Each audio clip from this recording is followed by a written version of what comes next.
started, I think it's really interesting looking at Marcus Rashford's campaign the other day with Burberry as well into youth clubs. It's really interesting, isn't it? She's worked with Merseyside Fire Brigade. So in Toxteth, there's a place called the Firefit Hub.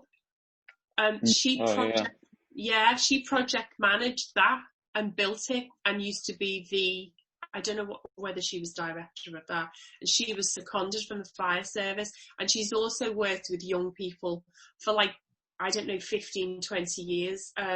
So it seemed like, a conversation with our other cousin's friend, who happens to be a support worker, just before lockdown, all women, which is quite interesting as well. She said that when she has meetings with, they can be, she works with children, mediates between couples who have separated. She works with care leavers.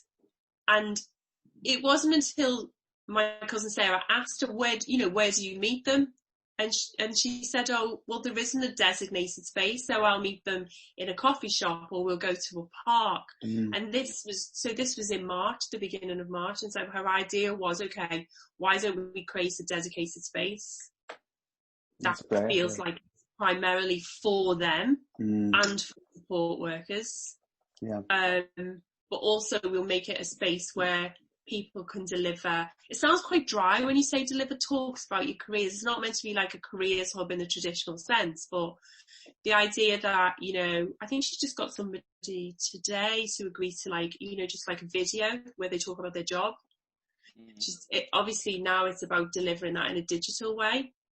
But yeah, she got it all phenomenal. Made it all happen during lockdown, which is crazy, really. It's got a space. Somebody donated a space for a year.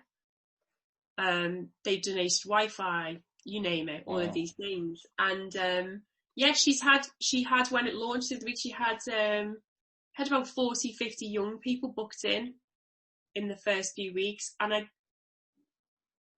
keep getting really confused about whether things are open or not. I think it is open. It's so confusing. I think it is open. Yeah, it's open, but obviously they're trying to deliver things digitally as well, which in itself is an issue, because you've got to make sure that all these young people have access to devices and things.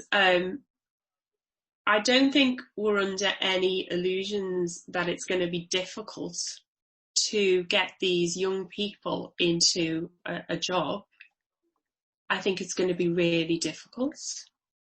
But I suppose that, and even more difficult in the current climate. I mean, just add that on top of it. But yeah, that's the main aim of Thrive, I suppose.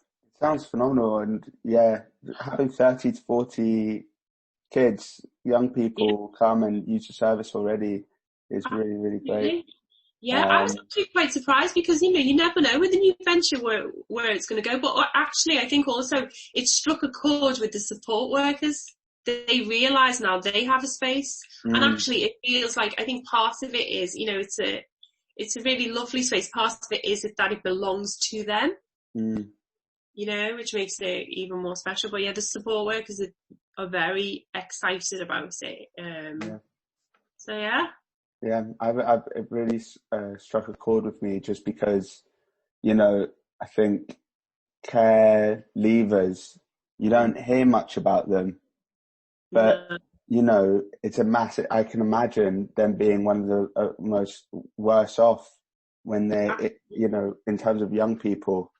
Yeah. So it felt to me like a really important,